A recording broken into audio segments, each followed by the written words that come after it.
SUMAIL plays this hero to perfection. He has perfected the build, and no, it is not Abyssal Blade Rush.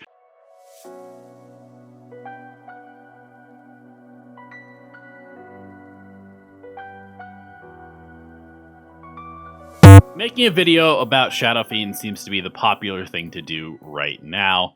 And it's kind of not that surprising because this hero has been extremely popular for so long, but it's been awful for so long as well. And so now that it's finally coming back into the meta, in this video, we are going to talk about the current best Shadow Fiend player in the world, and that is SUMAIL. And the reason that I'm calling him the best Shadow Fiend player in the world is that if you look on Dota 2 Pro Tracker, everybody is picking Shadow Fiend, but everybody's losing with it except for SUMAIL. SUMAIL plays this hero to perfection. He has perfected the build, and no, it is not Abyssal Blade Rush. You are fake news.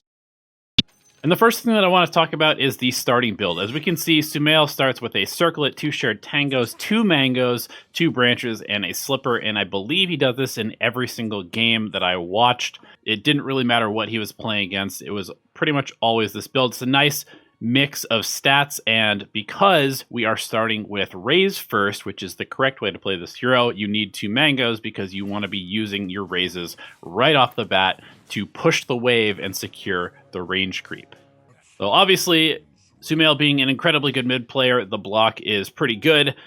It doesn't really matter that much because ultimately you're going to immediately shove the wave, and the reason that SUMAIL is doing this is, number one, he wants to get the creep advantage against a hero that normally would be able to harass him. And number 2, he wants to hit level 2 right away because that is going to allow him to start building up stacks of Necromastery, which is what he's going to take at level 2. And in this way, he hits level 2 first. He's able to get a deny. He starts to get some damage to equalize the matchup against the TA, who normally would be able to deny Shadow Fiend. That's why TA is often picked against this hero, because it is quite good at outlast hitting Shadow Fiend and out trading him in the early stages of the game. And I noticed that with SUMAIL, he is the only one that immediately pushes the wave.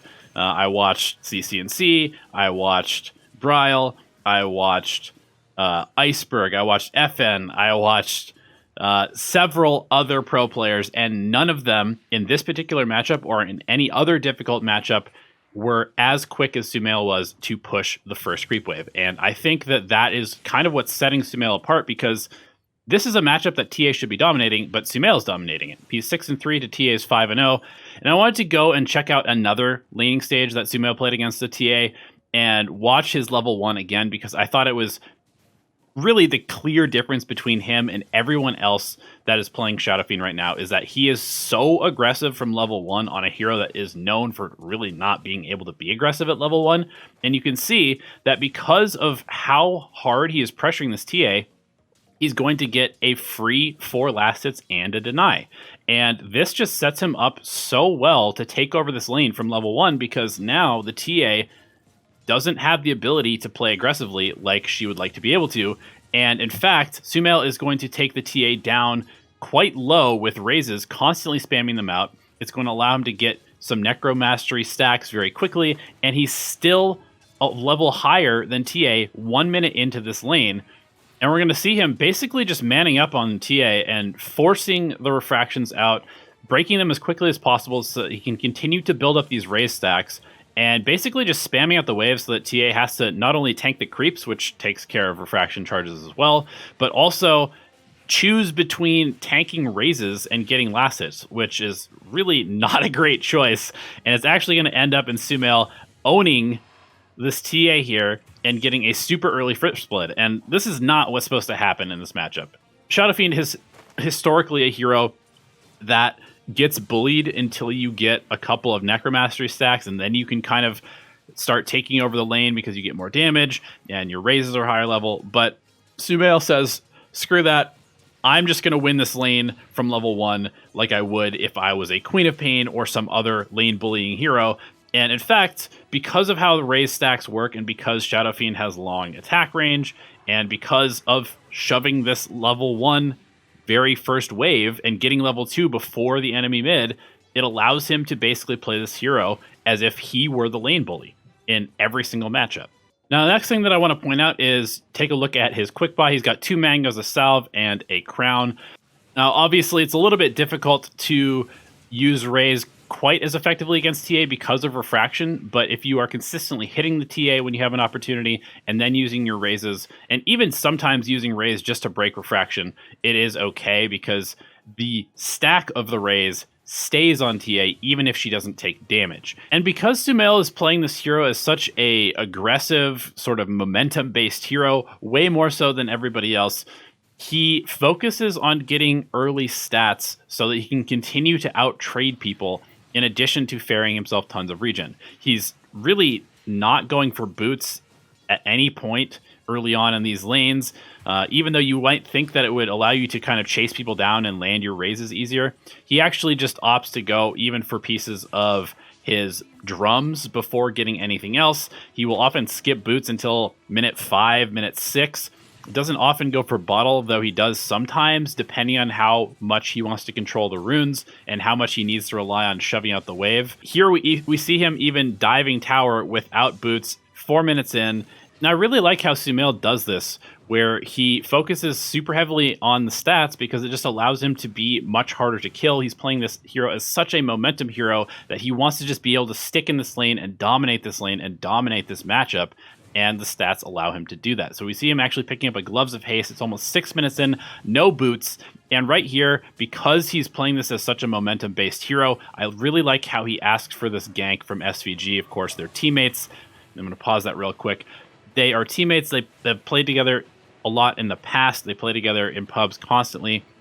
And so they know each other. The communication is there. He calls for this help early because he's expecting somebody to gank him at nighttime with this TA once TA hits level 6. And so sure enough, Tusk shows up. They have wards in place already. The Treant Protector has already rotated in, and it's going to result in a super, super easy double kill for the Shadow Fiend. And of course, if we take a look at net worth, we can see that SUMAIL is well ahead of the TA, and that is a super, super good sign. Now, another thing that I noticed that SUMAIL does in every single game is that as soon as 7 minutes comes around, he makes a retreat to the jungle very quickly. Shadow Fiend is an incredibly fast jungle farmer, and with the neutral items starting to spawn at 7 minutes, it is SUMAIL's job, really, to farm these items. So we see him heading to the jungle basically right in time, so as soon as it hits 7 minutes, he can start farming these jungle camps. And he's basically just going to focus on getting the neutral items as quickly as possible, because if you think about it, that is a really big net worth boost for either you or your teammates, that the faster you get it, the more impact it's going to have on the outcome of the next couple of minutes. And because this lane is going so well and SUMAIL is dominating this matchup so hard, he's actually not even going to get boots yet. He's going to go for a full drums, which is making him incredibly tanky, very, very difficult to gank. And he is going to basically just be spending all this time in the lane and then in the nearby jungle camp. So he doesn't really need the boots to be rotating all over the place. And that is one thing that I noticed that a lot of other pros were doing, is that they were trying to rotate a ton. They were looking for fights all over the place. They were trying to make plays kind of like using their ultimate off cooldown or trying to rotate around power runes. But SUMAIL, most of the time, is actually very focused on just winning the lane that he's already winning even harder. And he doesn't make any rotations until he has max Necromastery, max raises, and then his ultimate as well. Now, there's been a lot of different builds for Shadow Fiend over the years. There's the Blink Yules, which SUMAIL actually popularized quite some time ago, and many people are still going. There have been various versions of the right-click build. There was the Greaves build with Presence Aura at some point, which was very popular for mowing down towers and deathballing.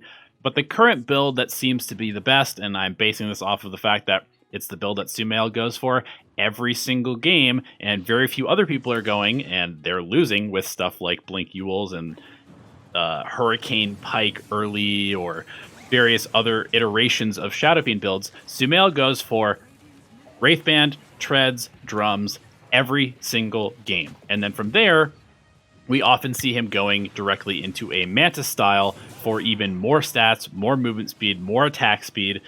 And I really like this trend of going back into sort of at least like a hybrid right-click build, because Shadow Fiend naturally gets so much right-click damage from the souls from Necromastery that it seemed like kind of a waste to be relying on just bursting people with your ultimate, which is a very long cooldown spell and seems to kind of negate a huge part of Shadow Fiend's kit. So I like that this right-click build is starting to become more popular again, and every single game I've seen SUMAIL play, he goes for it. He's going to be taking the attack speed talent at level 10, the movement speed talent at level 15, and 2 damage per soul at level 20. Every single game he does this, and it combos very nicely with the item build that he's going, which is this treads, drums, mantis style, and then even more stats, often going for something like a Scotty, a Daedalus, and skipping BKB until absolutely necessary. In this game, we actually see SUMAIL picking up a Shadow Blade, which he does sometimes as well, in lieu of the Manta, and he will be going back for Manta afterwards, but the Shadow Blade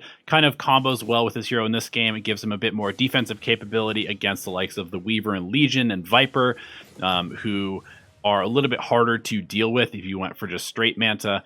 And it also gives him the offensive capability to sneak up and ult people as well. So in all cases, he's going for these sort of dual purpose items. He gets the offensive capability from the attack speed and the ability to get himself in position, and takes advantage of these move speed and attack speed talents and sort of doubles down on them with items such as Manta and Shadow Blade. So I really, really like how this build looks. It allows you to kind of play Shadow Fiend to the fullest potential of the hero. You're not relying on your ultimate all the time. Your ultimate actually serves more of like a crowd control sort of counter initiation spell. It allows you to play on the front lines of fights and kind of put yourself in dangerous positions and then reinitiate the fights with the Requiem of Souls. And you can see it right here. SUMAIL, he basically just runs in and says, go on me, I'm too tanky because of all the stats that I've built. And then if you do go on me, I'm going to make you run away and take a bunch of damage and slow you down and reduce the damage that you're dealing. And basically just using the ultimate more of like a counter initiation team fight spell, kind of like Tidehunter does with Ravage sometimes. So I just wanted to recap a couple of really important points to playing Shadow Fiend correctly and copying the best Shadow Fiend player in the world at the moment, which is SUMAIL. It's the right-click build. The magic build is kind of a waste of a huge part of Shadow Fiend's kit. And I really think that this build is correct because SUMAIL has been winning with it while everybody else seems to be losing quite a bit with this very popular hero. We can see him here, very, very tanky in this mid and late game. He's a huge frontline presence, which allows him to take towers quickly using all of his incredibly high base damage. So the very first part of playing this build correctly is that you need to abuse Raze at level 1. You need to shove the wave and get to level 2 before the other player can, which means that you need to use Raze to push the wave, secure the range creep, and then start denying the other person once you have Necromastery, so you can get your damage up and start taking advantage of those souls to dominate the lane. Number 2, you need to try to stack raises on people constantly. Just threaten them constantly with raises in the laning stage, and that means ferrying out lots of mangoes and making sure that the other player is not comfortable laning against you because they're always at threat of dying because they have multiple raise stacks on them. The next really important part of playing this build is that you need to be prioritizing stats. You need to be going for things that increase your movement speed as well as your tankiness. So stuff like drums and Manta style are very, very key to playing Shadow Fiend in this new hyper-aggressive, momentum-based style. And a couple key mistakes that I've seen a lot of people make, including a ton of the pros that I watched in making this video and watching SUMAIL's replays, is that, number 1, wrong starting items. You need to be able to play aggressive from level 1 on this hero, especially against the likes of Templar Assassin and these other kind of difficult matchups. You need to be able to push the wave, and that means you need to have the correct amount of stats and mana regeneration to be able to do so. Number 2, I've seen that a lot of people focus on fighting too much on this hero, when in reality, your timing is more of sort of between 10 and 15 minutes to start moving around once you have max Raze, once you have max Necromastery, and then you also have your ultimate as well, including items like drums and power treads, so that you have this mobility and you have the ability to kind of really take fights. In a lot of cases, SUMAIL really just focuses on getting his items up, getting the neutral items for himself and his teammates, and then fighting once he gets to that sort of mid-game transition out of the laning stage timing. So really, that's all I have to say. I think that SUMAIL is the best Shadow Fiend player in the world. Let me know what you think down in the comment section below. Thank you so much for watching this video.